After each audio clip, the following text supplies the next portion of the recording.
तो guys welcome back to my channel. मैं mister. आज का टॉपिक बहुत ही इंपॉर्टेंट होने जा रहा है। हम आपको ब्रीफ डिटेल्स देंगे और हिस्ट्री बताएंगे इसराइल और पैलेस्टीन के कॉन्फ्लिक्ट के हवाले से, ताकि आपको पता चल सके कि इनके दरमियान ये जो कशीदगी है और ये जो प्रॉब्लम्स हैं ये कब से हैं और किस वजह से हैं, इसकी जो है रूट आपको मालूम हो सके। तो गाइस हुआ कुछ यूँ कि 100 साल से भी पहले 1917 में ब्रिटिश फॉरेन सेक्रेटरी के जो हेड थे आर्थर बेल्फोर, उन्होंने एक लेटर लिखा जो कि 67 वर्ड्स का था जिसका इफेक्ट अभी तक पैलेस्टीन के लोगों पर है। और वो लेटर उन्होंने ब्रिटिश जूइश कम्युनिटी के हेड को दिखा था, लॉरेल वेल्डर को। अब उसमें क्या था वो हम आपको बताते हैं। अब उस लेटर में लिखा गया था ब्रिटिश जूइश कम्युनिटी को डायरेक्टली टारगेट करके कि आप लोग एक स्टेट, एक रियासत स्टैब्लिश करें पैलेस्टाइन में, जो कि जूइश कम्युनिटी के लिए एक होम हो।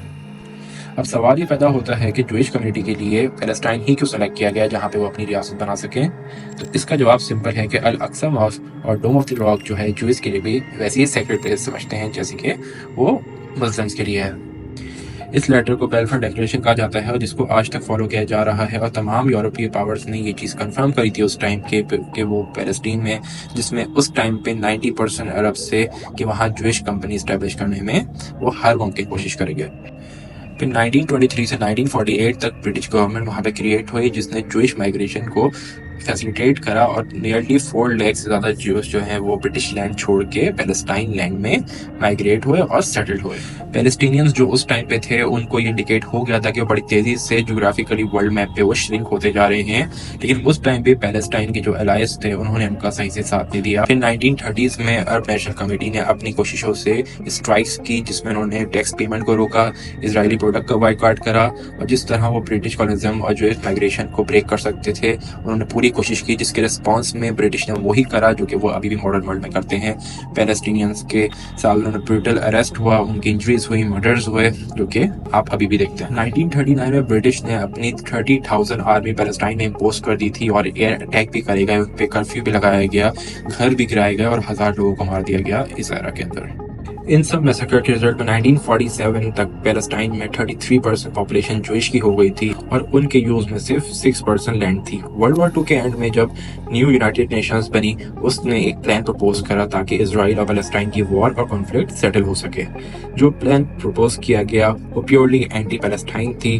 वो इस वजह से क्योंकि 55% पैलेस्टाइन की लैंड इजराइल को हैंड ओवर करने का जिक्र किया गया था उसमें, और वो लैंड मोस्टली फर्टाइल लैंड भी शामिल थी।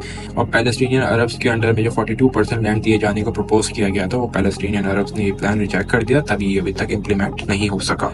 1948 में यूएस ने अपनी मिलिट्री ऑपरेशन शुरू करा पैलेस्टाइन में, और hundreds of village, town, cities तबाह करने के नतीजे में 15,000 से ज्यादा लोग मारे गए इसके अंदर, और 7.5 लाख से ज्यादा लोग बेघर हो गए। 78% लैंड जो है उस पर यूएस ने कब्जा कर लिया और 22% पैलेस्टाइन के लोगों के पास रह गई, जो कि आज वेस्ट बैंक और गजा स्ट्रिप के नाम से जानी जाती है। इन सब अटैक्स के नतीजे में 1948 में पैलेस्टीनियंस ने अपनी जान बचा के सीरिया, लेबनान, जॉर्डन और इजिप्ट में सेटल होना शुरू करा। और 1948 15 मई तक जो है इजराइल ने अपनी एस्टेब्लिशमेंट को अनाउंस करा कि वो एक आज़ाद रियासत है।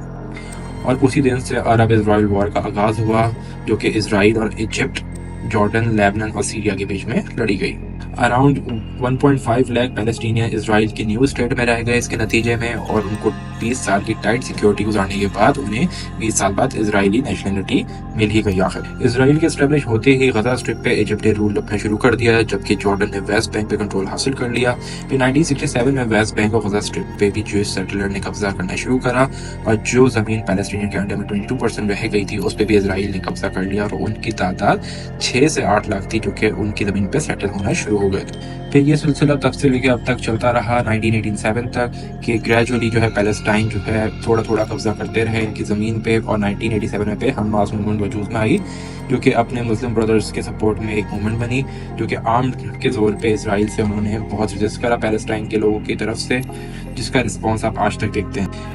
इस रिस्पांस और रेजिस्टेंस की वजह से जो कि हमास की तरफ से थी, पैलेस्टीनियंस को और जुल्म सितम फेस करना पड़ा, और हज़ारों पैलेस्टीनियन जो है अपनी ज़िंदगियों से हाथों बैठे और लाखों जो है बेघर हो गए। फिर 1993 में बिलाखिर पैलेस्टाइन जो कि वेस्ट बैंक और गजा पे मुश्तमिल थे, उनको लिमिटेड अथॉरिटी दी गई सुपर पावर्स की तरफ से, जिसमें पैलेस्टाइनियन से अपनी लोकल गवर्नमेंट जो है वो इम्पोज करी पैलेस्टाइन में, और इन्होंने इसराइल को एक्सेप्ट करा, या ये कह सकते हैं कि उनको एक्सेप्ट करना पड़ा।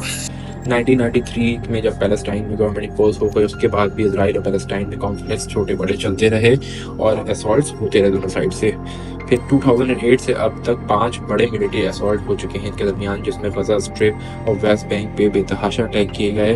2008 में 23 डेज तक ये जो है कॉन्फ्लिक्ट चला था।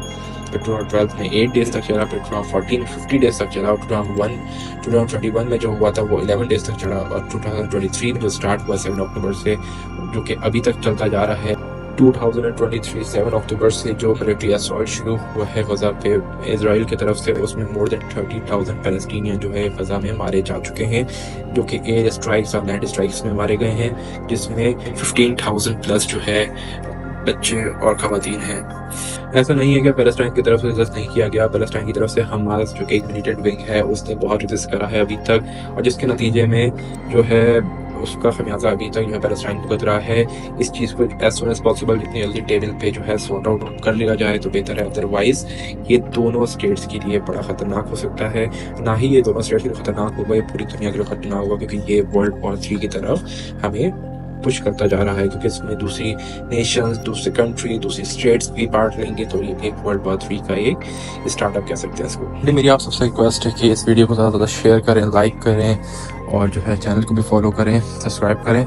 रीज़न ये है कि इस तरह की वीडियोस जो है अक्सर डिलीट हो जाती हैं, तो एज सुन एज पॉसिबल जिसको आप देखें तो फ़ौरन उसको शेयर करें ताकि मैक्सिमम लोगों को ये नॉलेज हासिल हो सके। तो ये था एक छोटा सा ब्रीफ जो है डिटेल इजराइल और पैलेस्टाइन की कॉन्फ्लिक्ट के ऊपर। आप इसमें मजीद जो है हमसे कुछ शेयर कर जाते हैं जो कि मिस हो गई इन्फॉर्मेशन, तो वो भी आप कमेंट सेक्शन में शेयर कर सकते हैं। आपसे नेक्स्ट वीडियो में मिलते हैं कि अब इस कॉन्फ्लिक्ट पे लोगों ने बॉयकॉट स्टार्ट करे हैं इजरायली प्रोडक्ट्स के या इन सब चीज़ों के, तो इसको हम किस तरह टैकल कर सकते हैं जो कि पैलेस्टाइन को सपोर्ट करना चाहते हैं, इसमें वो क्या कर सकते हैं वो आपको नेक्स्ट वीडियो में बताते हैं। तब तक के लिए टेक केयर।